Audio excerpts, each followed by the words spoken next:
Our words of hope this morning are from Mark 1 through 11. When Mark writes in the first chapter about a mysterious man entering the scene, instantly we recognize there's something very different about Jesus. He comes into the picture as someone humble, kind, and yet still kingly. Mark describes the people who are drawn toward this man as regular people who have become affected by the character, passion, and light of this strange Galilean. Maybe that's why the Gospel of Mark jumps right into the action of Jesus' story. The Gospel offers little by way of introduction and includes nothing about Jesus' family tree.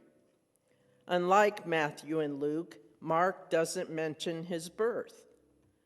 Mark's retelling begins with scripture and the preaching of John the Baptist, who calls people to turn their lives around.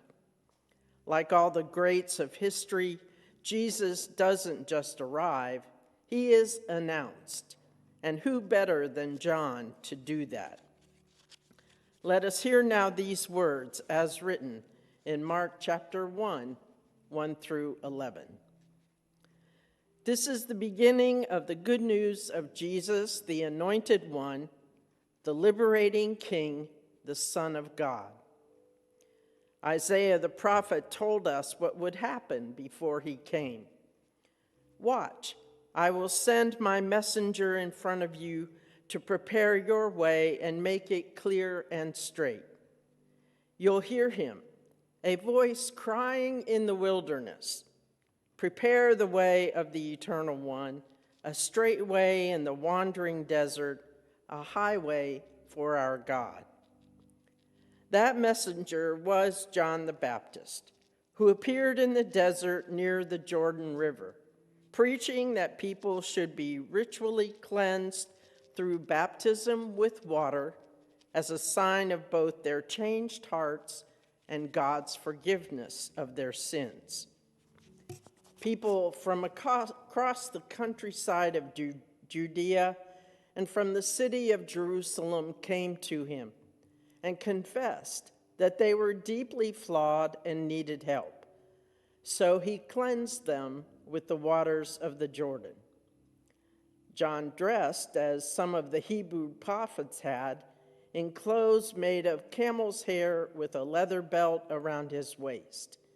He made his meals in the desert from locusts and wild honey.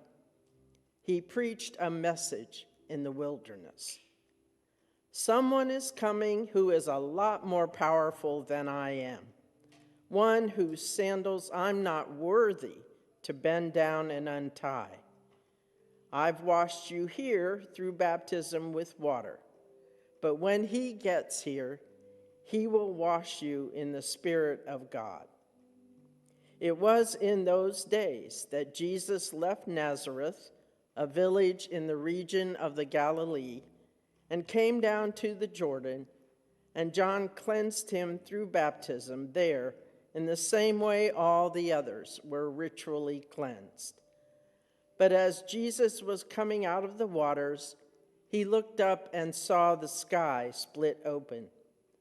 The Spirit of God descended upon him like a dove, and a voice echoed in the heavens, "You are my Son, my beloved one, and I am very pleased with you." God is still speaking into our world. Thanks be to God.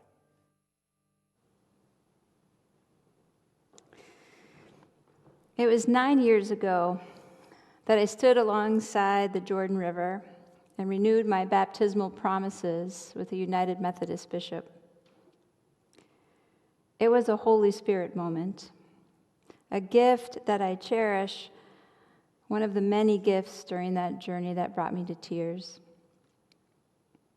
The value of baptism is not found in simple symbolism, but rather it's found in the most amazing blessing that we receive from God. Baptism is open to all people because everyone is in need of God's unconditional love and grace. Baptism is open to all people because we are all loved by God and included in the promises of baptism. As we reflect on baptism today, I've been spending a lot of time this week thinking about baptism and how this gift gives our life meaning. So what is it all about? So there are two sacraments in our church that we celebrate, and those are the sacrament of baptism and then the sacrament of communion. And today we're talking about one, and we'll be sharing in the other, which is really nice. And surely baptism promises forgiveness of sin. But more importantly, the lasting gift is that it names us as God's beloved children. These words from heaven that were addressed to Jesus are also addressed to us. You are my child, my beloved, and with you I am well pleased. These are the very words that start Jesus' ministry, and these words are the ones that equip him to deal with temptation. They orient him to his mission and anchor his ministry. These words give him an unquestionable identity that makes everything else possible. And you know, the same can be true of us. These are the words that give us our identity. You are absolutely a beloved child of God. And this is the promise of baptism. And in our day-to-day living, we may or may not know it, or believe it, or even we may not even think about it. But today we're reminded once again of our baptism, and I'm hoping that maybe with this reminder, we'll once again think about the very importance of what that is, what baptism is in our lives. Because as that baptism granted Jesus his unquestionable identity, it grants us ours too. So much in our life describes us. Our occupation, our race, our ethnicity, our gender and sexuality, our life experiences, our passions, our interests, and commitments. But it's our status as God's beloved children that defines us. It's not that these other things don't matter. They do, of course they do. It's that all of those other descriptors come about by actions we take or things we do or earn, and in some cases, some of those other descriptors can be temporary. But our identity as God's beloved has nothing to do with actions that we do or don't do or any of that. It is our gift from God, and it's an unchanging gift, no matter what. I'll never forget, shortly after I became the pastor here at Newmarket Community Church, I started in 2014, and October 1st. And at the end of November that year, my mother was diagnosed with cancer. And things were hard. My sister and I were taking care of her at home. And I was a new pastor here at church. Jim and I have 3 children. One was a sophomore in high school, one a freshman in high school, and the other was in 4th grade. And my sister and I were taking care of my mom at home. The amount on my shoulders was unbearable. The amount of responsibility, the amount of emotional drain. It was a big challenge. Many of you saw me through some of that. But I'll never forget the day I was out and I was going for a walk. I was walking the dog, and I was just feeling so burdened. And I didn't know what to do. And in the moment, I felt like anything I wasn't doing well. And I started what would be more like a breath prayer. And I was crying out to God. I just needed help. I needed to just find my way and find some peace and figure out where I was going. And I started like in a chant kind of way, and I was going through in my mind like all of my identities. And I was a wife and a mother and a daughter and a pastor and a wife and a mother and a daughter and a pastor and a sister and a wife, mother and a friend. And I was going through, and it was like step with step with step with step. Like, how can I do this, Lord? How can I go? I can't do it. And then all of a sudden, as if it was a moment where God came through the heavens, I heard, "Child of God." I kid you not. Child of God. That didn't come from me. Those weren't my words. Not in the mantra I was going. In my head, I was filled with anxiety and not knowing which way to go. And in that moment, God gave me exactly what I needed to hear. Child of God.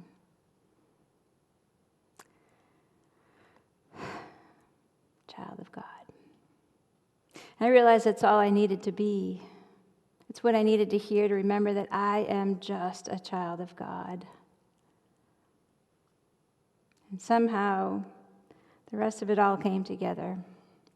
Somehow, we got through those times, and my mother did die that next spring. But we got through that. My kids have all now either gone off to college, they've all gone off to college, and 2 of them have finished, and God has carried me through all that. And I still am a mother, and a wife, and a daughter, and a pastor, and a sister, and a friend. Some days those things maybe I do better than others. But I'm always a child of God. And that knowledge is sometimes what carries me through. It's kind of like being a mother. As I mentioned, we have 3 daughters, and they're all different. Even though if you've ever met them, you would see they look very much alike, almost freakishly so sometimes, how much they all look alike. But they're very different children, women, young women. They're very different. They have different skills, abilities, and gifts. And we love them all deeply,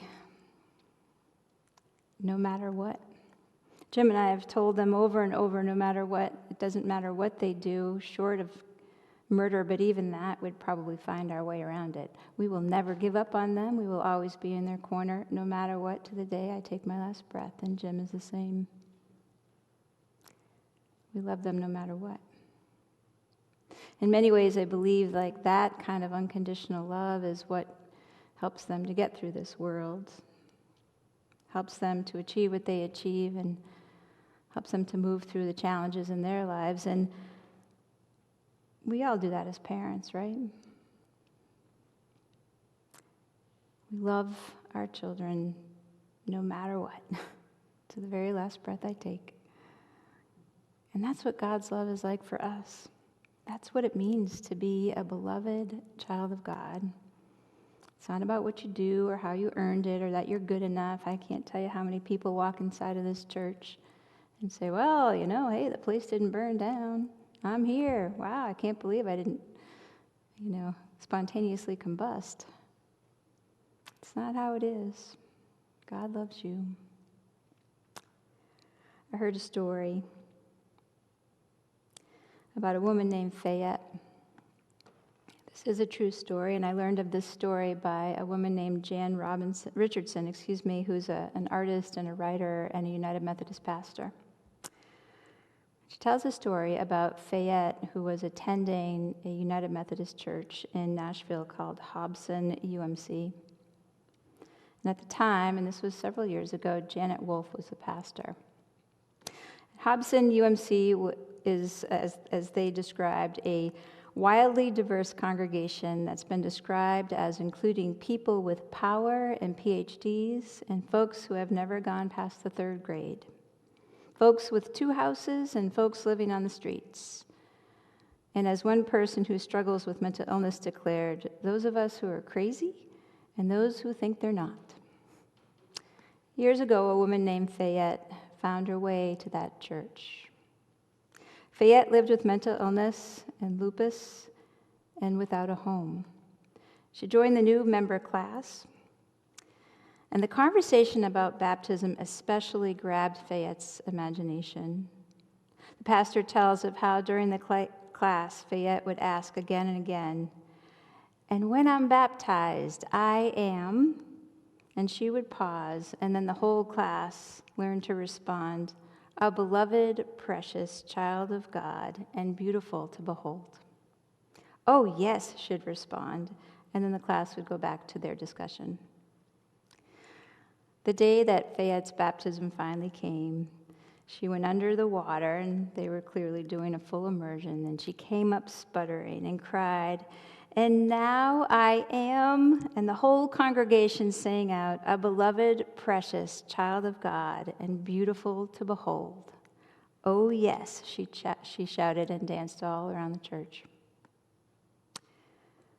2 months later, that pastor received a phone call. Fayette had been beaten and raped and was at the county hospital.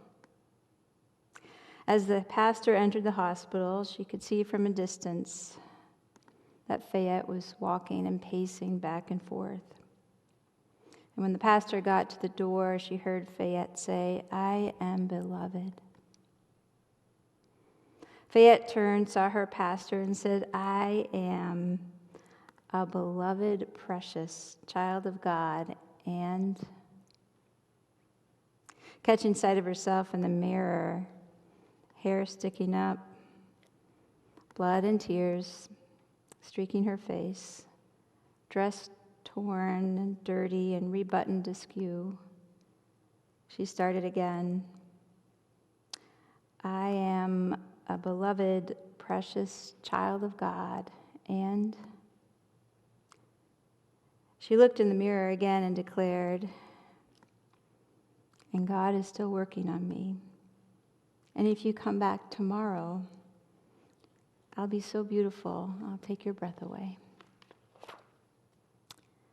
Beloved, beloved, the voice from heaven had proclaimed as the baptismal waters of the Jordan rolled off the body of Jesus. This named him, prepared him for his public ministry. Spoken with such power that it would permeate Jesus' entire life and teaching. He would then name those he met who were desperate for healing, for inclusion, and for hope. Beloved, echoing through the ages, continuing to name those drenched in the water of baptism.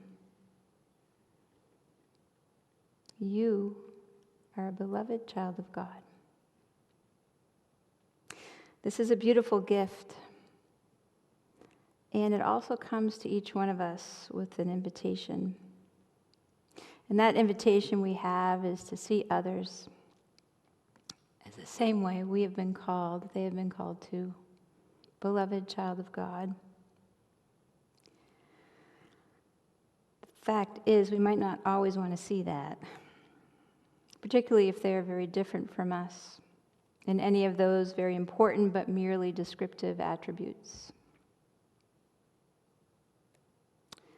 But through our baptism, we have this tremendous opportunity and invitation to realize what a larger and more interesting family we have when we also see all others as God's children.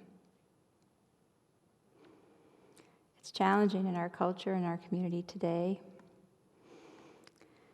We are living in a time where regional and political ideological commitments have separated us. Some of those may be important, but they have defined us in some circumstances that it's come to a point that it's very easy to see someone who differs from us as some type of threat or not as valuable as we are. Sometimes there's a question of someone's citizenship or value if they differ on important issues from one another. I've heard people say things like, "Are you even American?" The task is even greater for us as people, as followers of Christ, that can we see someone who differs from us on very important issues as followers and fellow children of God? That is our challenge and our gift. And much hangs in the balance of how we answer those questions. But let us remember the gift that we've received, that regardless of whether we get confused about our own identity, regardless of how we may regularly fall short of God's intentions for our lives, regardless of how we do respond to and treat one another, we are still God's beloved children. And that grace that God gives us comes and is extended to us over and over and over again. It's the very essence and expression of our baptism, of God's unconditional love for us, demonstrating this offer of grace that is so imperative, important to our lives. It holds the promise of a new start, a new life, a fresh way, new beginning, and hope of a brighter tomorrow. And what a great way, as a reminder, to start off our new year. Hope for a brighter tomorrow, a new beginning, a new way. What is God calling you to this year? Where do you see you living out your baptism as God's beloved child? If you have not been baptized and have enticed you this morning, I hope I have. I'd love to baptize you here at New Market Community Church or behind the church in the Lamprey River when it warms up a little bit. It would be an honor to me. And I invite you to give me a call or drop me a line or come by. You can find all of my information on our website, and you can reach out. If you have been baptized, I just want you to take a moment today, maybe in our prayer time, even after the service, to remember your baptism and what it means to you to be God's beloved child. In our baptism, we are washed in God's grace. Through our baptism, may we bear fruit in how we live and love. Through our baptism, may God's forgiveness empower us to be forgiving. May our baptism empower us to see each person as God's beloved child and treat them as such. May we be filled with a desire to turn to God, to love more deeply, forgive more fully, give more generously, and serve without hesitation. May it be so, my friends. May it be so. God bless you.